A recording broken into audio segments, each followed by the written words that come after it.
On that dark morning we woke up, and it instantly occurred to us, or at any rate to those of us who have preserved some of our illusions and our naivete, that we had something to be cheerful about, some cause for a gay and strenuous vivacity.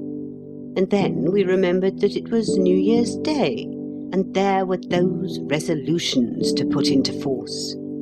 Of course, we all smile in a superior manner at the very mention of New Year's resolutions. We pretend they are toys for children, and that we have long since ceased to regard them seriously as a possible aid to conduct. But we are such deceivers, such miserable moral cowards, in such terror of appearing naive, that I, for one, am not to be taken in by that smile and that pretence. The individual who scoffs at New Year's resolutions resembles the woman who says she doesn't look under the bed at nights. The truth is not in him, and in the very moment of his lying, could his cranium suddenly become transparent, we should see resolutions burning brightly in his brain, like lamps in Trafalgar Square. Of this I am convinced, that 19/20ths of us got out of bed that morning animated by that special feeling of gay and strenuous vivacity which resolutions alone can produce. And 19/20ths of us were also conscious of a high virtue, forgetting that it is not the making of resolutions, but the keeping of them, which renders pardonable the consciousness of virtue. And at this hour, while the activity of the resolution is yet in full blast, I would wish to insist on the truism, obvious perhaps, but apt to be overlooked, that a man cannot go forward and stand still at the same time. Just as moralists have often animadverted on the tendency to live in the future, so I would animadvert upon the tendency to live in the past. Because all around me I see men carefully tying themselves with an unbreakable rope to an immovable post at the bottom of a hill, and then struggling to climb the hill. If there is one resolution more important than another, it is the resolution to break with the past. If life is not a continual denial of the past, then it is nothing. This may seem a hard and callous doctrine, but you know there are aspects of common sense which decidedly are hard and callous. And one finds constantly in plain common sense persons, O rare and select band, a surprising quality of ruthlessness mingled with softer traits. Have you not noticed it? The past is absolutely intractable. One can't do anything with it.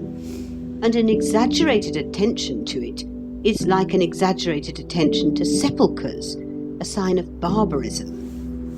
Moreover, the past is usually the enemy of cheerfulness, and cheerfulness is a most precious attainment. Personally, I could even go so far as to exhibit hostility towards grief, and a marked hostility towards remorse, two states of mind which feed on the past instead of on the present. Remorse, which is not the same thing as repentance, serves no purpose that I have ever been able to discover. What one has done, and there's an end of it. As a great prelate unforgettably said, quote, "Things are what they are, and the consequences of them will be what they will be. Why then attempt to deceive ourselves?" End quote. That remorse for wickedness is a useful and praiseworthy exercise, much better to forget. As a matter of fact, people indulge in remorse.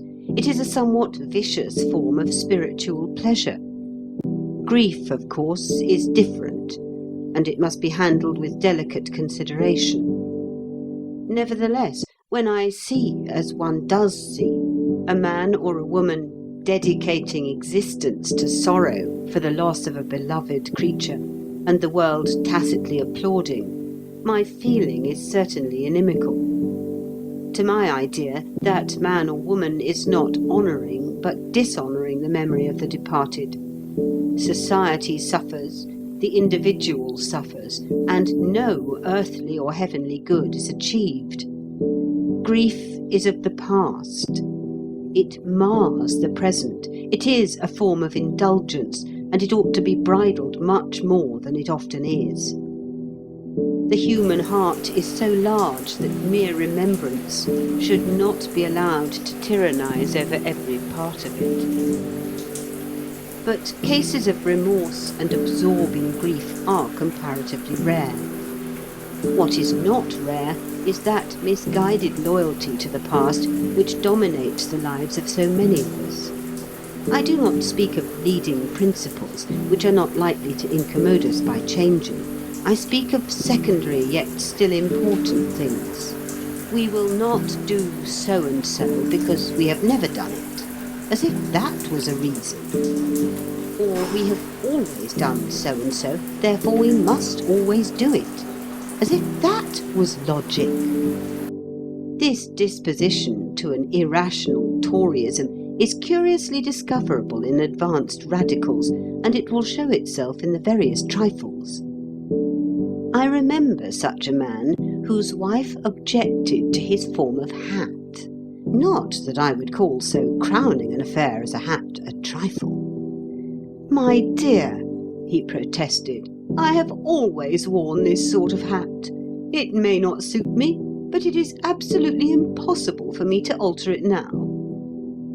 However, she took him by means of an omnibus to a hat shop, and bought him another hat, and put it on his head, and made a present of the old one to the shop assistant, and marched him out of the shop.